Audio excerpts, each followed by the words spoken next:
If I told you that the next billionaire in Ghana could come from Tamale, Yendi, Bolgatanga, Wa, or Bimbila, would you believe me? Or would you immediately say there are no opportunities in northern Ghana? That's exactly what many young people believe. But what if I told you that this belief might be the very thing keeping many people poor? Stay with me, because by the end of this conversation, I want to challenge everything you have been taught about wealth, opportunity, and success in northern Ghana. And I promise you, the answer isn't as simple as yes or no. One of the common things I hear from young people is this: if I really want to make money, I have to leave the north. It's almost becoming an accepted wisdom. Graduate first, move to Accra, move to Kumasi, maybe even leave Ghana. Because apparently, that's where success lives. But here's the question nobody asks. If location alone made people rich, why are there still struggling people in Accra? And if northern Ghana has no opportunities, why do we keep seeing people quietly building successful businesses here? Maybe we are asking the wrong question. A few years ago, I met a young entrepreneur in Tamale. He didn't have a fancy office. He wasn't driving an expensive car. His business started with 1 customer, then 2, then 10. Today, he employs people not because someone handed him wealth, but because he solved a problem consistently. It made me realize something. Success often looks invincible while it's being built. We celebrate people when they arrive. We rarely see the years they spend becoming successful. Somewhere along the way, many young people started believing that wealth is a place, as if money only exists in certain cities. But wealth has never been about geography. It's been about value. People don't pay you because you live in Accra. They pay you because you solve problems. The internet does not care where you live. A customer does not care where your ideas were born, if it improves their lives. Opportunities are no longer limited by location, the way they once were. Now, before someone says you are making it sound easy, no, it's not easy. Northern Ghana has real challenges. Limited access to funding, fewer large industries, lower investments, smaller markets, infrastructure gaps. These aren't excuses, they are realities. But here's another reality. Every region has obstacles. The question isn't whether challenges exist. The question is, can people still build wealth despite them? History says yes. Not everyone, but certainly more people than we think. Here's the conversation. Sometimes we spend so much time talking about what we don't have that we stop seeing what we do have. Northern Ghana has agriculture, tourism, culture, young people, creativity, land, untapped market, growing digital access. The real question isn't, do opportunities exist? Are we prepared to recognize them before everyone else does?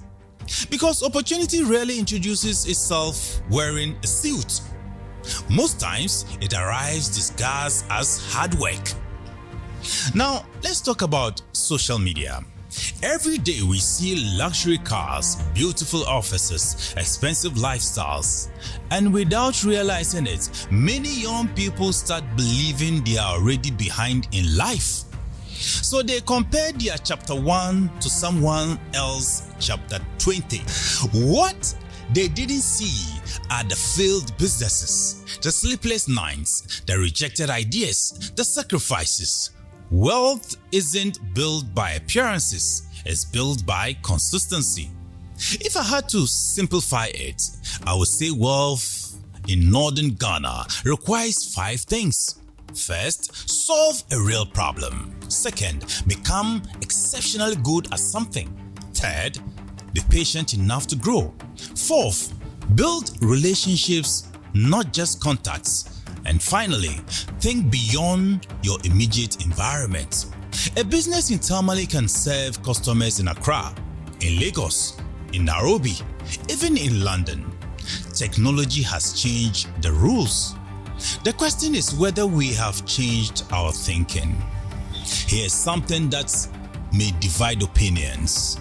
I don't think Northern Ghana needs more dreamers. I think it needs more builders. More people willing to start before everything is perfect. More people willing to collaborate instead of competing. More people willing to fail publicly and try again. Because dreams inspire, but action transforms. Maybe becoming rich shouldn't even be the first goal. Maybe becoming valuable should. Because wealth usually follows value.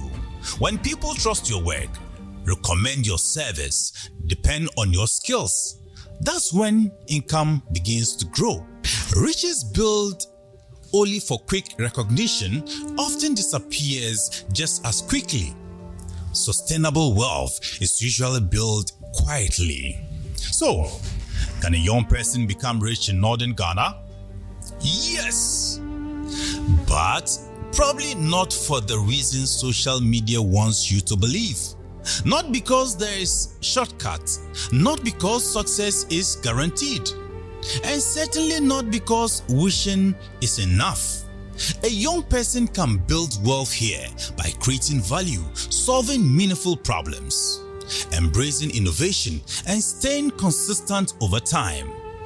Northern Ghana isn't the ceiling, it can be the foundation. But here's the thought I want to leave you with. What if the biggest barrier to wealth in Northern Ghana isn't the economy? What if it isn't the government? What if it isn't lack of investors? What if the biggest barrier is the story we have been telling ourselves for years? Because the moment people stop believing success is possible, they stop preparing for it. And that is where real poverty begins. So let me ask you, if you gave two determined young people the same skills, the same discipline, and the same work ethic, one in Accra, one in Tamale, who do you think would build wealth faster and why?